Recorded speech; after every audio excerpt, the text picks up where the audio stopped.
আসসালামু আলাইকুম, কেমন আছো সবাই? আশা করি ভালো আছো। আজও চলে আসলাম একটি দারুণ স্বাদের রেসিপি নিয়ে। তো চলো আজ আমি কি রেসিপি বানাতে চলেছি একটু দেখে নিই। তো এখানে আমি 500 গ্রাম গলদা চিংড়ি নিয়েছি। তো আমি এখন হলুদ গুঁড়ো, লবণ আর শুকনো লঙ্কা গুঁড়ো দিয়ে খুব ভালোভাবে মাখিয়ে নেব।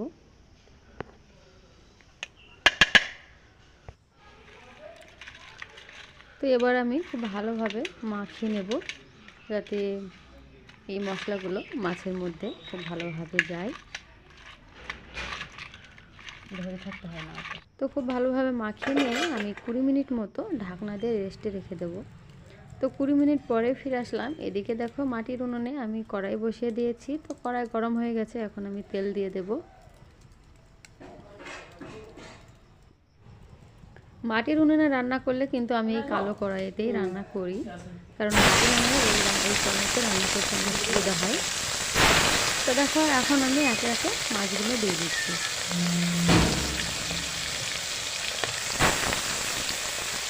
একটা একটা করে মাছগুলো আমি একটু দূর থেকেই ফেলে দিচ্ছি, কারণ চুল ছিটকে আসে বলে আমার খুব ভয় লাগছে।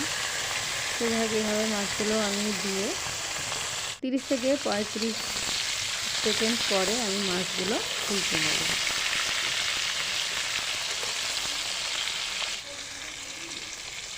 তো মাছগুলো উল্টে দেখো আমি ভেজে নিয়েছি। এবার আমি প্লেটে তুলে নেব, আর বাকি মাছগুলো ঠিক ওইভাবেই ভেজে নেব, কারণ বেশিক্ষণ চিংড়ি মাছ ভাজলে শক্ত হয়ে যায়। দেখো বাকিগুলো আমি দিয়ে দিয়েছি। তো সবগুলোই আমি ভেজে তুলে নিয়েছি। আর এখানে দেখো আমি কী মশলা করে নিয়েছি: আদা বাটা, রসুন বাটা, আর এদিকে হচ্ছে কাঁচা পাকা লঙ্কা একসঙ্গে নিয়ে আমি বেটে নিয়েছি। কাঁচা লঙ্কা যতটা দিয়েছি, শুকনো লঙ্কাও ততটা দিয়েছি। আর এখানে দেখো জিরে, ধনিয়া, মৌরি, এলাচ, দারচিনি, তো সবগুলো দিয়ে আমি এবার একটু শুকনো খোলায় ভেজে নেব। আর এদিকে দেখো কড়াইয়ে ওই মাছ ভাজা তেলেই আমি দিয়ে দিচ্ছি পেঁয়াজ কুচি। তো একটা আমি মোটা সাইজের পেঁয়াজ নিয়েছিলাম। আর আজকে না মোবাইলে ভিডিও করতে ভীষণ অসুবিধা হচ্ছিল, একদম সুবিধা হচ্ছিল না। আর ভাজা মশলাটা আমি এবার পাটানোড়াতে বেটে নিলাম। আর এদিকে দেখো পেঁয়াজটা অনেক মরা মরা হয়ে এসছে, আর সেই পর্যায়ে আমি দিয়ে দিচ্ছি আদা বাটা, রসুন বাটা, আর হচ্ছে ওই যে কাঁচা লঙ্কা পাকা বাটা। কাঁচা লঙ্কা যতটা নিয়েছি, পাকা লঙ্কাও ততটাই নিয়েছিলাম। তো দিয়ে আমি 2 মিনিট ধরে কষিয়ে নিয়েছি। আর এবারে দিয়ে দিচ্ছি হলুদ গুঁড়ো। তো দেখো মশলা থেকে তেল বেরিয়ে এসছে। আর এখন আমি দিয়ে দিচ্ছি কাশ্মীরি রেড চিলি পাউডার, একটু কালার ভালো করার জন্য। আর দিয়ে দিলাম ওই যে ভেজে রাখা মশলাটা, যেটা আমি বেটে নিলাম, সেটা এখন আমি দিয়ে দিলাম।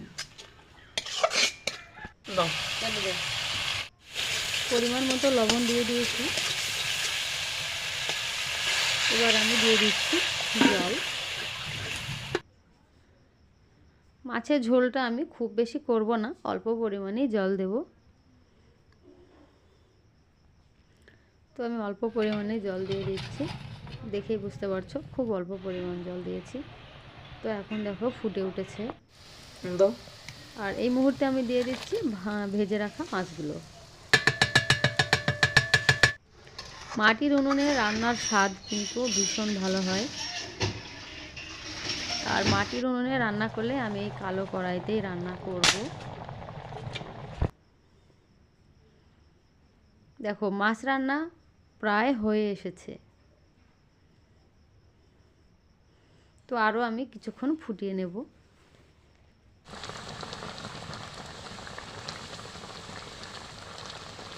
এখন আমার ছেলে নেড়ে দিচ্ছে, ওর মাছ নাড়তে খুব শখ হয়েছে। তো মাছ রান্না হয়ে গেছে, কালারটা কিন্তু ভীষণ সুন্দর হয়েছে। আর এখন আমি তুলে নিচ্ছি।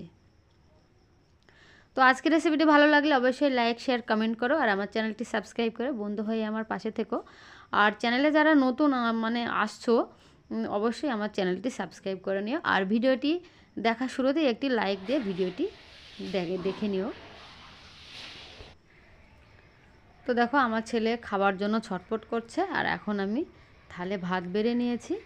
তো এবার আমি মাছ তুলে দিচ্ছি। ও শুধু মাছ দিয়েই ভাত খাবে। ও অনেকক্ষণ ধরে ছটফট করছিল এই খাওয়ার জন্য। তো এবার আমি দিয়ে দিচ্ছি, ও এবার খেয়ে নিক। কেননা হচ্ছে এই চিংড়ি মাছ ওর ভীষণ প্রিয়।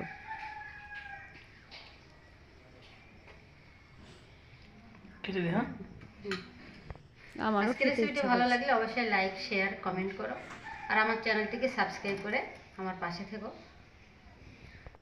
দেখা হচ্ছে আগামী দিন নতুন কোনো রেসিপি নিয়ে। ততক্ষণে ভালো থেকো, সুস্থ থেকো।